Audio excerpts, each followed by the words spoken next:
आपके एजेंडे के अनुसार राज्य सरकारें नहीं होनी चाहिए। यूपीएससी की बात कर रहे हैं, न्याय व्यवस्था की बात कर रहे हैं, लेकिन इसमें सबसे बड़ी बाधा आरक्षण आएगी। आरक्षण का परिसीमन आप इस कैसे करेंगे? और अभी भी आरक्षण का बवाल दिल्ली में चल रहा है, अभी यूजीसी का बवाल हुआ, तो इसको किस तरह से जरा आप मैनेज करेंगे? आज जो आरक्षण का प्रोग्राम चल रहा है, समर्थन में या विरोध में, ये हमारे द्वारा ही खड़ी की गई समस्या है। मूल में तो एक ब्राह्मण भी ब्राह्मण बिना परिश्रम के नहीं बन सकता। जब द्विज होता है तो इसकी वेशभूषा ही है कि जो शमशान घाट पे चिता की अग्नि से बाहर निकल के आए वो द्विज होता है, इसलिए उसको गेरुए वस्त्र दिए गए। जो ब्रह्म को पहचाने वो ब्राह्मण है। अब कोई पंडित अपने आप को ब्राह्मण समझने लगे, ये विकृतियां हैं। एक लोहार जो लोहे को, जो आयरन स्मिथ होता है या ब्लैक स्मिथ होते हैं, वो पूरा मेहनत करता है। गोल्ड स्मिथ अपनी मेहनत करता है, स्किन स्मिथ चर्मकार अपनी मेहनत करता है। अब अगर आप उसकी मेहनत को कम आंकने लगो, उसको हे नजरों से देखो, तो दिक्कत होती है। अपने आप को सर्वश्रेष्ठ समझो। तुम्हें ताज्जुब होगा कि कई हीरो हीरोइन अपने चेहरे का बीमा कराते हैं, क्योंकि चेहरा ही उनका गुणवत्ता है। वो अपने पैरों को, हाथों को भी ठीक से नहीं देख मानते। तो समाज में अगर कोई कहे कि सिर ही सब कुछ है, हाथ पैर कुछ नहीं है, तो ये विकृत समाज है। इसको ठीक करने की जरूरत है। हर उंगली का, नाखून का, हर रोए का अपना महत्व, उसको पूरी इज्जत दी जानी चाहिए। परिवारों में माँ बाप बच्चे की टॉयलेट धुलाते हैं, चाचा चाची भी होते हैं, वो कभी कभी करते हैं, तो माँ बाप की इज्जत ज्यादा होती है बच्चे के नजरों में। उसको कभी भी प्राइवेट की पार्ट की दिक्कत आएगी तो माँ को बाप को बताएगा सबसे पहले, किसी और के अलावा, क्योंकि वहां खुला हुआ। तो जो समाज का कचरा होता है, आप उसको बेनस्र से देखने लगे, उसको गिरी हुई नजरों से कचरा वाला बोलने लगे बजाय सफाई वाला, यहाँ तक चीजें होंगी। आदमी को ही कचरा, उससे हुआ क्या कि आपके माता पिता की इज्जत कम हो। अब जो माता पिता का काम करे, जो समाज अपने माँ बाप की इज्जत नहीं करेगा, कचरा उठाना, जो साफ करते हैं, घरों में झाड़ू पोछा लगाते हैं, तो समाज विकृत है। तो समाज ठीक करने की जरूरत है, माँ बाप की इज्जत करने की जरूरत है। और इसमें सारे धर्म, यहाँ तक कि हिंदू धर्म भी, ये कोई व्यवस्था ही नहीं है कि सामूहिक जगह का कचरा कौन साफ करेगा और उसकी क्या इज्जत होगी या क्या बेइज्जती होगी और क्या मेहनताना होगी। सनातन प्रक्रियाओं में सभी को बराबर का सम्मान दिया गया था। मंदिर में दिया लगाना, बाथरूम साफ करना एक जैसा है। मंदिर की सुरक्षा करना और मंदिर में खाना खिलाना एक जैसा है। खाना नहीं खिलाओगे ताकत कैसे आएगी? सफाई नहीं करोगे बाथरूम की तो पेट गंदा रहेगा, दिमाग गंदा रहेगा। ये सबको इज्जत देने की जरूरत है। ये आरक्षण जरूरी होता है कि सफाई वाले को सफाई का काम दिया जाए उसको। आज आप मेहनताना कम कहते हैं, आप सोच रहे हैं आईएएस बन जाए, सारे ब्राह्मण बन जाए, सब दिया जलाएंगे। समाज में अगर उसको आप ट्रांसफर करोगे तो आप कहोगे कि सारे लोग ब्राह्मण होंगे, मंदिर में पूजा करेंगे, जिसमें 20% SC ST होंगे, 25% OBC होंगे, 7% बारहवीं होंगे, ये सब पूजा के अधिकारी। ये ऐसा ही हो गया ना कि सब कलेक्टर बनेंगे, क्योंकि आपने कलेक्टर को बहुत ताकत दे दी तो सब बनना चाहते। समाज में इसी तरह कर दें कि सब पूजा करेंगे, बट पूजा में 10% इसका, 20% इसका, 30% ये आरक्षण। तो मजाक है ना ये? या सब लोग घर में पापा का रोल करेंगे, उसमें लड़कियों का परसेंटेज 30 होगा, भाइयों का जवानों का इतना होगा, बुजुर्गों का इतना होगा। तो मजाक बन जाते हैं चीजें, ये सारा मजाक है, इस मजाक को हटाने की जरूरत। अब देश की हालत, इसमें हम थोड़ा दूसरी तरफ चले कि देश इतना खराब हो गया है, ये आकलन कैसे लगाओगे? तो ये आकलन, एक बहुत छोटा सा उदाहरण अगर हम दें कि बिहार चले जाओ, बुंदेलखंड आ जाओ, तो वहां काम नहीं है, तो सरकार कहेगी नहीं नहीं बहुत काम है।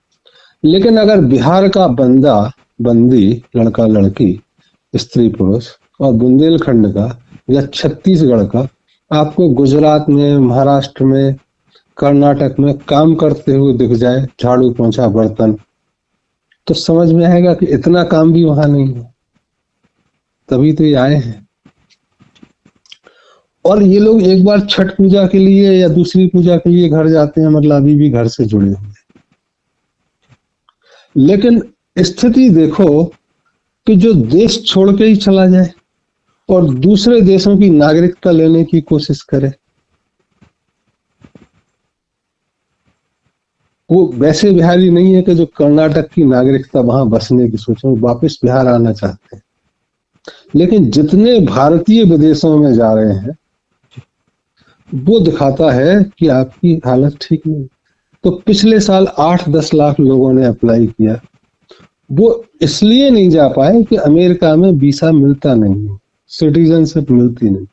अगर वो खोल दे कि कोई भी आ सकता है, तो तुम देखोगे कि भारत में 20-30 करोड़ लोग चले गए।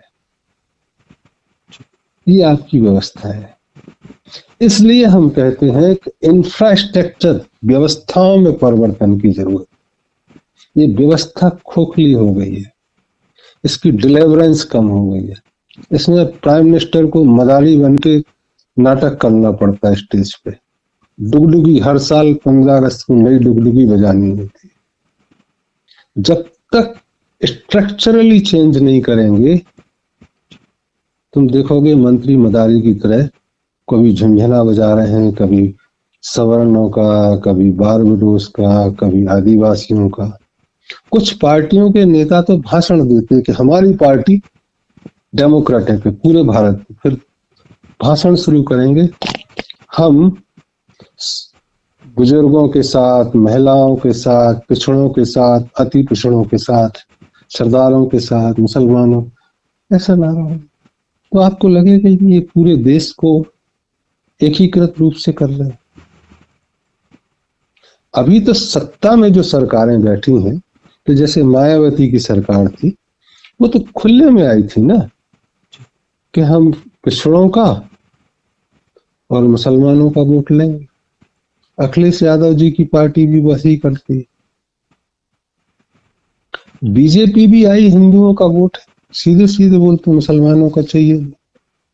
अब चूंकि हिंदुओं के लिए कुछ कर नहीं पाए 12 साल में, इसलिए एक झुंझुना निकाल के लाए हैं कि हम भाई बौद्धम शरणामी गच्छामि, हम बुद्ध के करीब जाएंगे, हम SC/ST को पटाएंगे, मुसलमानों के लेके आएंगे। तो एक मुस्लिम विचारमंच खोल दिया RSS को, अपनी मूल भावनाओं से गायब हो गए और एक UGC में रूल ले आए डुगडुगी कि सवर्ण ना भी दें तो चलेगा।